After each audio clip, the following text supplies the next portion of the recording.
Mírame, pero yo te estoy preguntando. Tú me quieres poner en una situación, mírame. Agarra la Biblia. La Biblia dice cosas maravillosas. ¿Quién la cumple?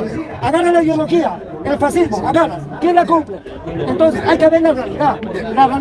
La realidad es que dentro del sistema capitalista está la economía planificada. Y el sistema fiduciario está hace más de 200 años. Sí, pues. Eso ya va a salir posteriormente. Porque si no nos basamos en la ciencia, ¿de qué vamos a hablar? Entonces yo me estoy basando en la ciencia. Y tú también estás hablando de la ciencia. Entonces yo te pregunto, si en el mundo hay dos clases sociales, como tú lo has afirmado, ¿verdad? Hay dos ideologías. Pero las dos no se pueden unir. Porque si no, no hay evolución. Hay evolución porque son contrarias y opuestas. Los grandes filósofos lo llaman afirmación y negación. Entonces tú defiendes una de las dos, ¿verdad? Mira, yo te voy a decir una cosa, escúchame, Jaime, yo te voy a decir una cosa. Los conceptos occidentales en realidad no deberíamos usarlos. ¿Sabes por qué? ¿Sabes por qué? Porque esos conceptos que leemos a lo largo de todo acá o en la China, viendo la realidad, el pueblo común y corriente se va a pragmatizar en base a la ideología. Teóricamente sí, él comparte una ideología, yo comparto opuesta, pero la realidad es otra, pues. Entonces, ¿qué predomina? ¿La realidad o la teoría?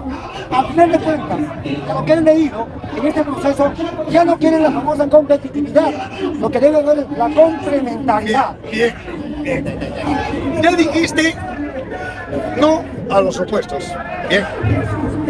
Ese complemento, obviamente, tiene un marco económico, social y filosófico, ¿verdad?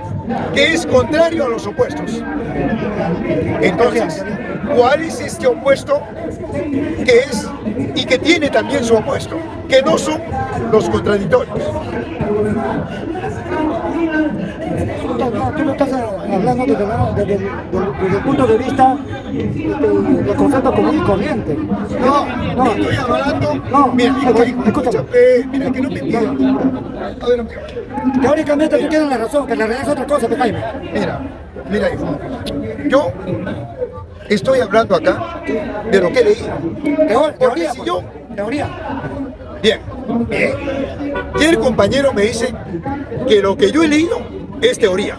Bien, se supone que él está documentado. Ahora yo te pregunto, dime que es teórico las tres fuentes y las tres partes integrantes del marxismo. Demuéstrame que eso es teórico y no es científico. Escúchame. Yo te voy a hacer con esto. Cuando Marx hace las reflexiones, hizo un compendio a nivel mundial. Marx conocía el Tahuantinsuyo, la mejor economía del planeta, el Tahuantinsuyo. ¿Lo conocía? No. Él hace un compendio en base a esa parte del mundo. Ya. ¿Tiene un valor? Sí. Pero las reflexiones de Marx se suscriben a Europa, no a todo el mundo. La mejor economía del planeta para mí es la Tahuantinsuyo. ¿Por qué? Porque se basaba en lo que el hombre tiene que hacer. Para que el hombre invente esto, se ponga ropa, todo tiene que estar vivo primero. ¿Y en qué se basaba la Tahuantinsuyo? La economía está basada en la agricultura. Porque el hombre, para que invente cualquier cosa, tiene que estar vivo. Y si no come, muere. Mientras en otras civilizaciones, a la altura de las tahuantinsuyanas, inventaban la rueda un montón. Para mí, no eran muchas cosas. Acá la gente no se moría de hambre. Allá sí. Bien, mire, amigo. Esa es la realidad. Vamos a hablar del Tahuantinsuyo. Pero tú me has dicho que el marxismo es una teoría. Son reflexiones. Escúchame. Entonces yo te pido que me demuestres que es una teoría las tres fuentes y las tres partes integrantes del marxismo. Mira, yo te estoy diciendo una cosa. Cuando tú debates con una... Déjame hablar. Cuando dos teóricos que se alimentan de la misma fuente pueden discutir, pero cuando uno ve la realidad y discute con un teórico, es como el agua al aceite. Por eso... Yo te voy a dar un ejemplo, hermano. Te voy a dar un ejemplo, mira. Bien sencillo. Cuando uno se enamora de una mujer, lees poemas, todo para conquistarla. Pero el amor verdadero, la experiencia es cuando la mujer la besas y le haces el amor. Mientras es teórico, teoría, imaginación.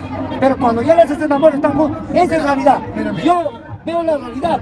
Lo que él dice tiene sentido, sí, pero la realidad supera a la teoría, porque la teoría es muy probable que haya pasado el proceso. Pero hoy día la realidad supera la teoría. Yo no estoy para incomodarte. Si No vas a poder, no vas a poder. Si no, yo no estoy para incomodarte. Es una forma de hablar en todo caso. Escúchame, sí, mira, yo no estoy para incomodar a nadie, sino lo que yo estoy transmitiendo es lo poco que he leído en los claustros universitarios. Eso. El compañero dice que el marxismo es una teoría. Entonces, si él dice que el marxismo es una teoría, se supone que está documentado, por lógica. Entonces yo le pregunto, que me demuestre que es una teoría las tres fuentes y las tres partes integrantes del marxismo. Como tú bien dices, tú tienes años estudiando, escúchame pues, Jaime, déjame hablar. Si yo te digo que te manejas un trailer, tú tienes teoría, pero yo no puedo manejar. Una cosa es teorizar y otra cosa es manejar, ¿entiendes? Yo veo la realidad, tú vives de la teoría, Jaime. Yo avalo tu teoría.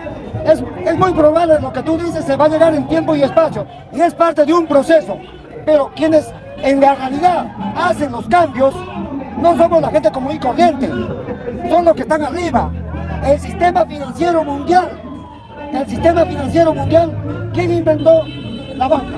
¿El pueblo común y corriente? No. ¿Quién financió la Revolución Francesa? Según los libros.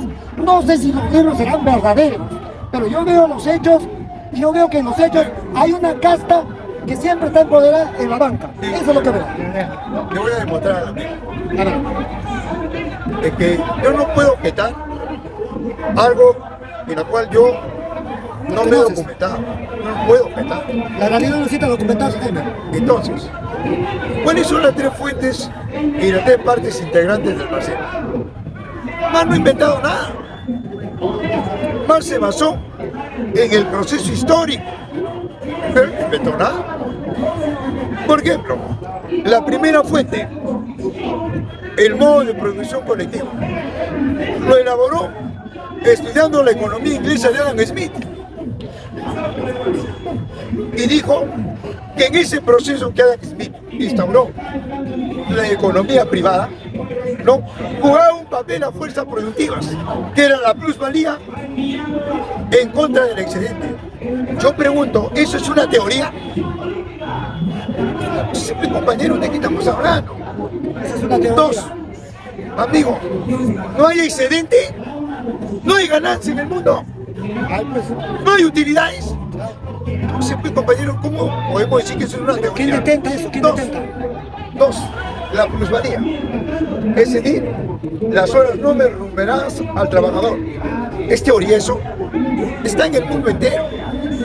Dos, la segunda fuente, el materialismo dialéctico y el materialismo histórico. El materialismo dialéctico, la primera ley, la ley del cambio del movimiento. ¿Es teoría eso? No es teoría.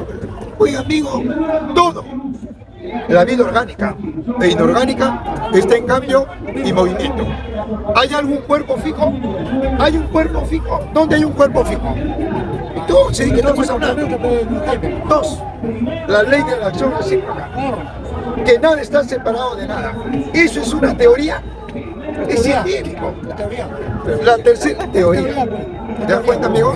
No es hipótesis, es teoría. Quiere Una teoría decir- está comprobada. Una hipótesis no está comprobada. Es teoría de Después me refutas. Y me das el autor quien refuta Sabe más. muy bien. Ya, amigo. Una teoría ya te digo probada. Por eso, me das el autor quien refuta a Marx. Y tercero, sociológicamente, el motor de la historia, la lucha de clases.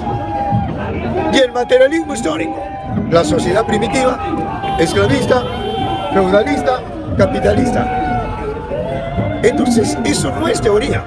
Ahora bien, ahora que me diga el amigo, ¿quién es ese autor, esa fuente, que dice que es una teoría y refuta a Carlos Marx las tres fuentes y las tres partes integrantes del marxismo? Mira, Jaime, acá en teoría, coincidimos, ¿eh?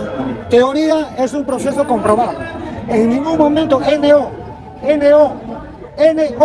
en ningún momento he dicho que lo que Marx dice es hipótesis, porque la hipótesis es un planteamiento que todavía no ha pasado por un proceso de experimentación, en cambio la teoría sí. Por lo tanto, él y yo coincidimos, porque la teoría ya se ha llevado al terreno de la práctica, ya se experimentó.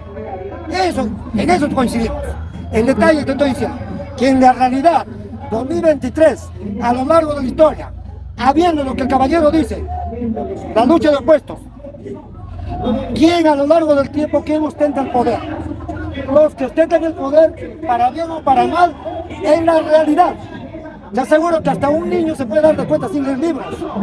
Me pregunta la vez pasada mi hija, papá, ¿por qué funciona todo esto así? Y le cuento. Hay un sistema que tiene esto. Ellos han establecido sistemas económicos, políticos y todo. Si nosotros estaríamos en esa arriba, nosotros marcaríamos la pauta, no el pueblo. Al pueblo lo usamos para que cada 5 años. Ahora, no quiere decir que el pueblo está luchando, por supuesto. En un momento determinado, no sé si mañana, de acá a 10, 20 años, el pueblo se va a saturar con esto.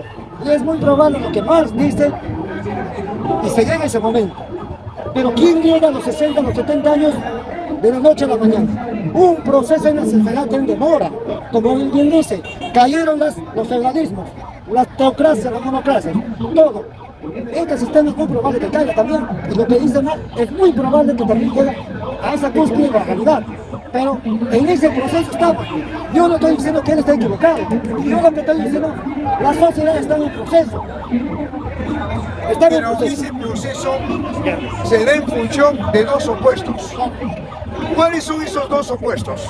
Mira, según lo que dice la teoría, los dos opuestos son el sistema capitalista y su opuesto, la economía planificada. El comunismo, pues. El comunismo capitalismo. Hace un rato me manifestaron. Cuando Marx hace las reflexiones, porque Marx no hace un compendio ideológico político. Marx lo que hace es una reflexión. Imaginemos que el caballero es Marx, ¿eh? Él analiza todo un contexto de cómo debe ser un sistema de gobierno, ¿ya? Pero él no es ideólogo político. Quien lo lleva al terreno de ideología es Lenin, Trotsky y esos caballeros que dicen la historia, ¿no?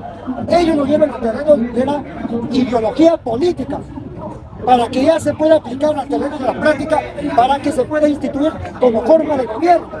Porque si Marx hubiera sido un ideólogo político, en ese tiempo lo hubiera llevado al terreno de la práctica, lo ha llevado. ¿No? Y tú, que no sabes eso. ¿Cuál fue el papel de León Trotsky? Porque recuerda que en toda organización hay disidentes, hay traidores, hay muertos, etc. Yo te pregunto, León Trotsky, ¿qué planteó? Hasta donde yo me recuerdo, León Trotsky hace una especie de revisionismo a lo que decían de Bien, ya lo dijiste. Entonces no menciones a Trotsky. ¿Te arriba? Bien. Que nos quedamos con Lenin. Entonces, lo que yo te estoy hablando es que ya me dijiste que hay dos opuestos, capitalismo y comunismo. Yo te pregunto, ¿con cuál de los opuestos quieres hacer prevalecer? Mira, yo te voy a decir, el comunismo debe ser, salvo que sea mentirosa la historia, el hombre en el comunismo es un hombre, ya no es mental ya, es conciencial. El hombre cuando es reflexivo, es consciente, ya no necesita de un Estado, porque no necesita aprovecharse del otro. Entonces va a haber complementariedad ya. A ese proceso me gustaría llegar, pero solamente se puede llegar a ese proceso con conocimiento de causa. Perdón, pero ¿quién dice eso? Lo que tú dices, ¿quién dice? Dame un autor. Escúchame, yo ya leí un resumen de Manifiesto Comunista, un resumen. Amigo, dame un autor, aparte de lo que tú dices, de lo que ha planteado. El complemento, la filosofía complementaria. Por eso, pues ahorita mira, por eso, Jaime, yo te estoy diciendo, mira, tú tienes toda una historia de haber leído, ¿entiendes o no? He leído. Entonces, si yo me leo mañana lo que tú te has leído, podemos debatir y coincidir. Pero yo me baso la praxis en la realidad. Y yo estoy apoyando lo que tú dices. Porque al final, cuando el hombre tiene mayor conciencia social. ¿Sabe por qué, amigo? Es que tu posición es otra. Ya, amigo, es claro. Y acá de repente algunos se han dado cuenta.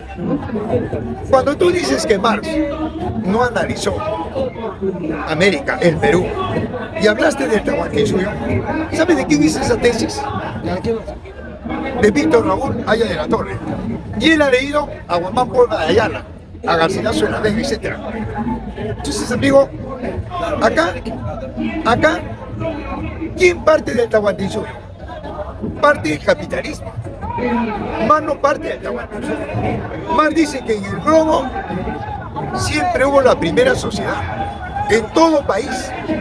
Y la primera sociedad era colectiva. Y surge la primera forma de explotación a través del trabajo, luego el producto y luego el dinero. En el Perú, ¿cuál fue la primera sociedad? ¿El Tahuantinsuyo? Te lo pregunto, Jaime, con todo respeto. Te lo pregunto. Dado que el hombre es racional a diferencia de los animales instintivos, era inexorable que en tiempo y espacio apareciera. Imaginemos que estamos en una sociedad colectivista. Como el hombre es racional, tarde o temprano iba a aparecer en otro proceso, es muy probable eso. Mira, primo, la probabilidad se sustenta en un método dialéctico y todo está sometido a la dialéctica. No hay nada que esté separado. Y el proceso dialéctico se da en función de opuestos para que haya desarrollo, evolución y transformación. Y todo está en transformación. Entonces yo pregunto, si en el mundo hay dos opuestos, ¿a dónde se ubica el Tahuantinsuyo? ¿En qué opuesto? Que tú lo has dicho. Te voy a responder con una experiencia mía. Yo he practicado el colectivismo, porque hasta los 7 años yo no conocía el dinero. He practicado el colectivismo natural, no ideológico, natural. A 4.000 metros de altura en Huancavelica que he nacido yo. En ese tiempo, hasta los 7 años, practicaba colectivismo natural. ¿En qué consistía según mi experiencia? En que nosotros labramos la tierra no a cambio de dinero, sino en libertad. No porque alguien diga tiene que ser así, sino en libertad nos poníamos de acuerdo en sembrar el terreno de aquel y después el terreno del otro y así. Hasta los 7 años yo no conocía dinero. O sea, una cosa es la teoría hermosa, que los terrenos de acá, y otra cosa es haberla practicado. Yo he practicado el colectivismo natural. Bien, ya dijiste. Pero el colectivismo natural no era el imperio incaico. Claro, El colectivismo natural no era en el estado inca, era en la primera sociedad del Perú, 15.000 años antes de nuestra era. ¿Quiénes lo practicaban lo que tú practicabas? Los pacaicasas, paiján, los chivateros, etc. Ellos. ¿Y Marx qué dice? Marx no dice que la primera forma de explotación fue el dinero.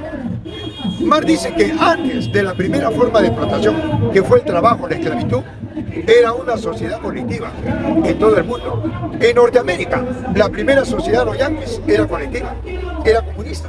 ¿Te das cuenta? Después se fracturó. Entonces, sobre eso escribió Picasso.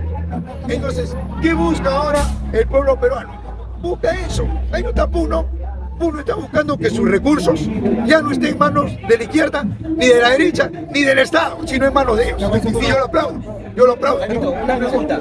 O sea que Marx recoge nada más lo del colectivismo, ¿no? Marx recoge la práctica. Marx, ¿sabes en quién se basa? En ciencias sociales, en Morgan. Y en ciencias naturales, en Lavoisier. O sea, Marx es del siglo XIX, sino que Marx estudia el proceso histórico. Recopila y comprende. Pero lo que recoge no es una teoría, sino es una práctica. No, escúchame. Cuando tú vas al internet, ¿y qué cosa es teoría? Teoría no es una hipótesis. Teoría es un proceso que ha pasado por la experiencia ya. Claro, me ha pasado porque por la Entonces, si es teoría, Pero- porque ha pasado por la experiencia. No, mira, Y tú lo sabes de si Jaime. es una teoría, No es hipótesis. no es científica. Para que sea científica, tiene que ser teoría y práctica. Y Marx se basa en esa teoría científica, porque no era teoría, sino era también práctica. ¿Por qué? En la sociedad, por eso en la sociedad primitiva el hombre no explotaba al hombre, sino a la naturaleza. Eso no es una teoría, es la primera sociedad que existió. Jaime, estamos con la primera, mira. Cuando Einstein hace la famosa hipótesis primero, de la relatividad. Todavía no hay un proceso de experimentación, método y todos los procesos de la ciencia. Una vez que deja de ser hipótesis, pasa los procesos del método, de experiencia y todo, y se pragmatiza la teoría de la famosa relatividad. Y la famosa teoría de la relatividad ya es una teoría que efectivamente sí existe y está en experiencia. Es muy probable, como la ciencia lo dice, que esa teoría como base se puede ampliar, porque como él dice, el conocimiento no es estático, está en constante movimiento. Pero ya la teoría de Einstein, como la teoría de Marx, es práctica, es experiencia, ¿entiendes? Ahora, lo que queremos es en un mundo moderno, el colectivismo de antes de la primera sociedad a la cual estoy plenamente de acuerdo, el nuevo colectivismo, el comunismo, como dice ya Marx, tiene que ser un proceso dentro de un contexto diferente, ¿sí? Porque el hombre ha pasado por muchas cosas ya. Y el colectivismo, digamos, moderno, y el colectivismo antiguo no van a ser iguales, porque el hombre ya pasó por procesos. El hecho concreto es que yo coincido plenamente con el colectivismo, con el comunismo, pero es parte de un proceso, y esto, lo que estamos conversando, es parte del proceso. Porque en ese colectivismo, de verdad, no debería haber un hegemón de personas que aprovechen y el resto no. Debería ser como antes. O sea, la naturaleza tendría que luchar todo solamente con métodos más modernos, ¿no? Pero Marx habla de eso. Por eso, pues. Marx habla del comunismo científico. Marx dice que hoy en día el marxismo no va a desconocer el avance del conocimiento del hombre. Lo que va a desconocer es que el conocimiento del hombre está en pocas manos, privadas, y lo utiliza a través del mercado para acumular y concentrar riqueza. Entonces, Marx dice que en el comunismo científico, la velocidad de la luz, el internet cuántico y todo el desarrollo del conocimiento va a estar en manos de toda la humanidad y va a servir para el desarrollo de la humanidad. Entonces, en ese sentido, o sea, yo lo que tú dices, Jaime, yo coincido con la teoría de Marx, plenamente, pero ese proceso, estamos en proceso. sí, Si no hay una hecatombe nuclear, a ese proceso la humanidad debe llegar. Porque a ese proceso, cuando se llega a la humanidad, va a tener conocimiento de causa. Porque cada uno de nosotros va a ser responsable de sus actos y no va a dejar de dominar. ¿Qué es lo que pasa con este sistema? Como él dice, en pocas manos está el dominio del conocimiento. ¿Y quién domina el conocimiento? Imaginemos que nosotros somos de la banca. La banca domina el sistema económico, domina el sistema político. Pero eso no va a quedar así. Un día la sociedad, como nosotros somos millones, un día la sociedad va a llegar a la estancia, seguramente. sí, pero tú lo has dicho, en ese proceso se expresa la fuerza. Por ejemplo, hoy en día, ¿cuáles son esas fuerzas que plantea el comunismo? ¿O no hay? Existe. ¿Te das cuenta? Que es la lucha de clases. Y el pueblo lo está entendiendo así en la práctica. En el proceso hay organizaciones que se polarizan. Bien pasan al comunismo o bien pasan al capitalismo. Un ejemplo, el antagonismo pasó al capitalismo. La izquierda pasó al capitalismo. Las organizaciones tahuantinsuyanas pasaron al capitalismo. Igual, ahora último, Perú Libre pasó al capitalismo. O sea, se van, en el proceso se van reacomodando. Es un bebé, claro. Entonces, por ejemplo, Puno, yo saludo a Puno. Puno en su práctica, ¿qué ha dicho? En su práctica, en su realidad. Puno ha dicho, ya no quiero estar. Con eso está reconociendo a Lenin. Pero no le digas a Puno eso. Con eso está desconociendo a toda la estructura del Estado, pero algo más, está desconociendo a los partidos políticos, los está separando. Pero algo más, ahora está desconociendo a la iglesia. ¿Te das cuenta? ¿Por qué? Porque Puno se ha dado cuenta de que sus recursos en este Estado, para ellos, no les servían, sino al Estado. En la práctica, Puno está conquistando sus recursos para ellos. Y ellos piensan manejar la balanza comercial. De eso habla Marx. Sí, está bien, mira, pero toda esa cosa está pasando dentro de este sistema. Mira, para mí hoy aquí en el Perú, pues también todo es un proceso, ¿no? Debe haber Dentro de este sistema debe haber un federalismo. El federalismo plantea que los recursos naturales que están en esa zona, por ejemplo, deben ser los lugares más desarrollados. Pero es parte de este sistema, pero va a ser un paso más a lo que estamos, ¿no? Porque si nosotros somos sureños y allá en nuestro sur, debajo de nosotros hay un montón de cosas, nosotros, dentro del sistema federal, como estamos un paso de este sistema democrático, entre comillas, estamos un paso. Por lo tanto, sí podemos, dentro de este sistema, hacer un sufrimiento. No, no se puede. A ver, Porque si fuera dentro de este sistema, yo pregunto, ¿cuántos años tiene este sistema? Más de 200 años. Y según lo que tú has planteado, dame un país. yo te voy a decir una cosa, mira. Sabemos que los textos de información sean mentirosos. En Estados Unidos, Texas, ¿ah? Los recursos que están debajo de Texas lo explotan ellos. ¿Quién? Los texanos, pues. Los texanos, Sí, según- pero ¿quién controla No, no, eso? claro, pues, controla, mira, la élite en todo caso, la élite texana, no permite que otro estado, ¿entiendes o no? Ahora, no te estoy... Pero el problema no es de élites. Pero- El problema es, mira, Mar en el primer tomo del Capital dice que son las fuerzas motrices las que tienen que controlar, no las élites, las fuerzas motrices, Claro. o sea, las que transforman la materia prima en producto. Eso sucede en Norteamérica. No, te doy la razón, pero yo te voy a decir una cosa. Pero te digo, estabas hablando de un proceso. Cuando tienes 5 años, eres igual que 15 años. No, tampoco cuando tienes 30 o 60. Entonces, estamos en ese proceso. Pero son más de 200 años.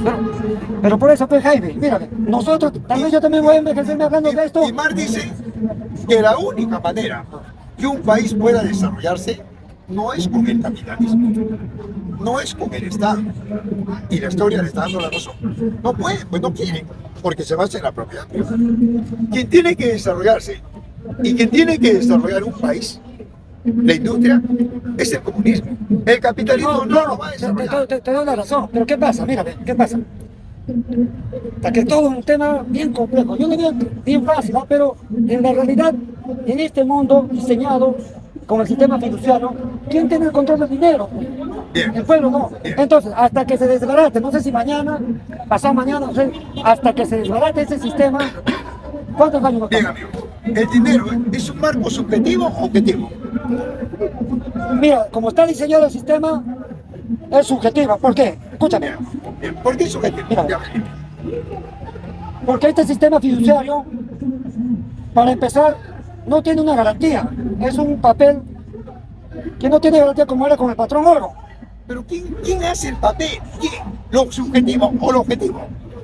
Ya, desde ese punto todavía... Mira, en otras palabras, ¿los subjetivos determinan lo objetivo o los objetivos determinan lo subjetivo? Ya, el subjetivo determina el objetivo. No, Los subjetivos... no. Mira, si no hay C, no hay subjetivo. Ese es un planteamiento bien complejo este. Escúchame. Mira. Te voy a poner una situación. Te voy a poner una situación. Te hablan más, pero no saben nada. Tú eres un pata que le digo. Te voy a poner esto. El amor, ¿como que lo podemos traducir? El amor. Como algo subjetivo, no es objetivo. Tú no lo puedes palpar el amor. Pero los seres sintientes, los seres humanos, no somos solamente materia inerte que también pasa parte de un proceso. El hombre no lo puedes equiparar con una piedra, con un árbol, porque el hombre tiene sintiencia. ¿Entiendes? El hombre no es una materia común y corriente, tiene sintiencia. Es materia sí, pero también el hombre está dotado solamente de materia o tiene raciocinio, entonces no lo puedes comparar con un árbol. Bien, amigo. Entonces, la parte subjetiva, podemos decir que no existe. Mira, Pero la parte subjetiva es inherente a la condición humana porque somos seres sintientes. Bien, entonces tengo una pregunta. ¿Cómo surge la vida? ¿Y qué es vida? Mira, Jaime, por eso cuando tú te basas en todo lo que dice, Estamos hablando de esto. Claro, escúchame. Hoy en ¿Cómo día, surge la vida? ¿Y qué es vida? escúchame, según la ciencia, de lo que dice la ciencia, porque al final nosotros la leemos, ¿no? Los científicos dicen que han pasado millones de años a partir de una bacteria, en millones de años hay una evolución, ¿no? Y llega a estos organismos, a estos sistemas que somos nosotros, los animales, de un millón. Pero eso es lo que dicen la ciencia. Pero totalmente certeza de eso existe. No, escúchame, porque acá en el planeta Tierra, por ejemplo, dice que todo organismo viviente básicamente está instituido con el famoso CHO: carbono, hidrógeno, oxígeno y nitrógeno. Eso es su base. Pero sin embargo, acá en la Tierra, en el mar, el otro día me pasó un video en el mar hay organismos microscópicos que respiran ácido sulfúrico y tienen vida. Entonces, para el conocimiento convencional pensamos que la vida solamente se puede desarrollar en base al oxígeno, esa cosa. Y acá mismo hay otras formas de vida. Bien, mira, ¿estás de acuerdo o no que la ciencia es limitada y la física ilimitada? Claro, que la física es ilimitada. Que la ciencia Es limitada. es limitada y la física ilimitada. Claro, pues. Bien, ¿ese concepto es capitalista o comunista?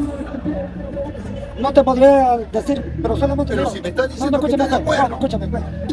Por eso, tú estás hablando, yo me baso más en la realidad. Tú te vas a... Escúchame, Ya, pues, habla. es que yo te estoy hablando castellano. Está bien, está bien. Te pregunto, ¿es cierto que la ciencia es limitada y la física es ilimitada? Entendiendo la física como la parte material, es ilimitada su comprensión, porque la ciencia está instituida no por vacas, sino por hombres. Por lo tanto, el hombre siempre va a estar en proceso de evolución. Porque la ciencia no puede ser absoluta, pues. Está siempre en proceso, de entendimiento, de comprensión. El universo es ilimitado, comprobado por la ciencia. Porque donde el hombre avanza, sigue encontrando materia y materia. Y sigue descubriendo y aportando a las ciencias sociales. Entonces, eso es lo que hizo Oparín, hizo un aporte. Y Oparín lo dice bien claro en sus 7 capítulos. ¿Qué es vida? Dice Oparín. Y Oparín dice que vida es un cuerpo no orgánico que se complementa con la naturaleza para poder aportar a la sociedad. Entonces, es eso lo que estamos hablando. Aporta a la sociedad. Y las nuevas generaciones seguirán aportando conforme vayan avanzando en la física. Esos aportes es lo que estamos dilucidando ahora. Claro. Entonces, en el mundo hay 2 clases de aportes.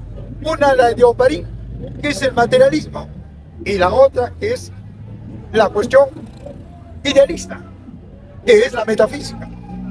Entonces, yo no puedo combinar ambas. No, Jaime, yo te voy a decir una cosa, mira, las personas, hay mucho, yo tengo primaria, ¿no? De repente tú tienes universidad como tú dices. Mira, de repente no habrán escuchado a Lao Tse.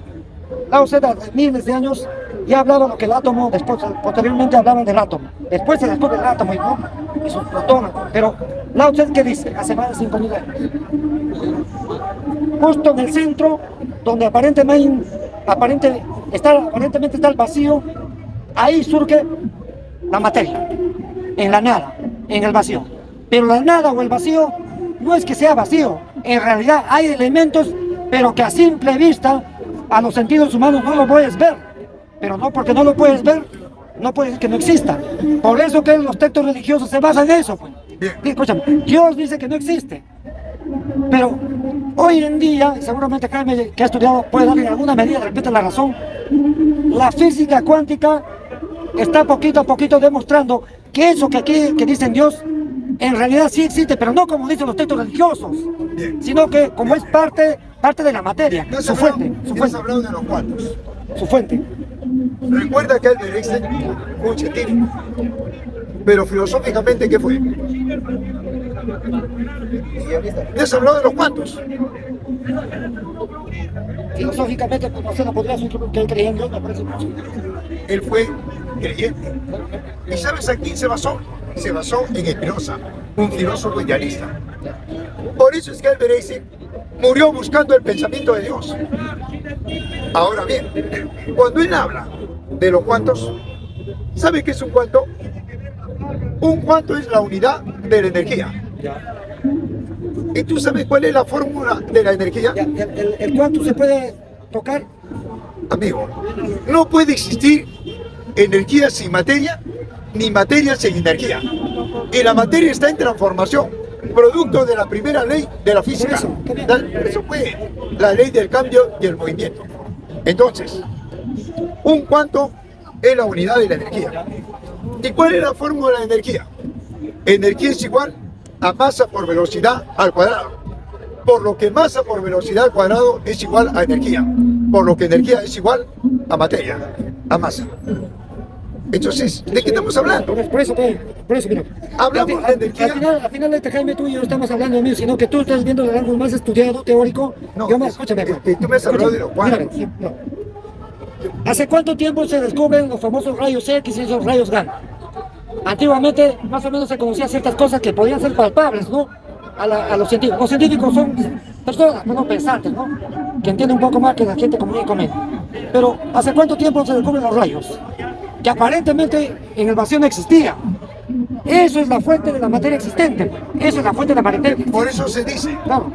que la ciencia es limitada, porque la física es ilimitada. Pero eso lo plantean los materialistas. Por eso, pues. Eso no lo plantean los idealistas. Eso no lo plantea Kant, Hegel, Berkeley, Platón. Eso no lo plantean ellos. Lo plantean los materialistas. Mira, cuando Lao Tse dice la esencia de todo cuanto existe es el vacío. La esencia de... Pero yo te demostré por eso que el vacío- estamos haciendo lo mismo, Jaime, sino que tú estás yendo desde el punto de vista más estudiado. Lao Tse dice la esencia de todo cuando existe materialmente existente y perceptible a los sentidos humanos es el vacío. Pero el vacío es materia también, es energía, pero no la puedes percibir. Pero porque no la puedes percibir no puedes decir que no existe. Sí existe porque es su fuente de todo lo que puedes palpar. Mírame. Bueno, Jaime, yo me retiro, tengo que ir contigo. Esto no... No, gracias. Acá. Segunda parte. Buena,